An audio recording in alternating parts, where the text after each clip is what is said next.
Soy Pati Pose, estoy encargada, dirección general, de la marca Peace and Love. Los dueños son mexicanos, pero abrieron la primera sucursal en Nueva York. Ellos, desde el concepto, el logotipo, qué comida querían, ellos lo atendían y las esposas cocinaban las recetas. O sea, literal, ellos operaron su primer restaurante. Y una vez que ya pues estaba jalando, se regresaron a México.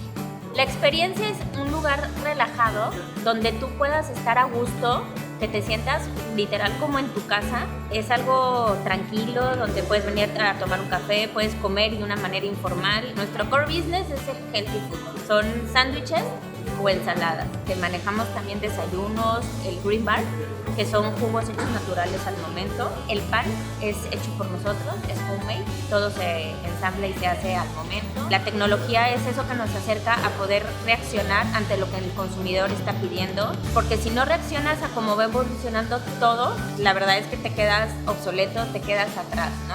Lo que yo espero es eso, poder tener en ustedes una aliado estratégico donde podamos cada vez desarrollar más cosas, donde puedan decir, hijo, es que en Peace tienen esto y que no lo tengan en otro lado, ¿no?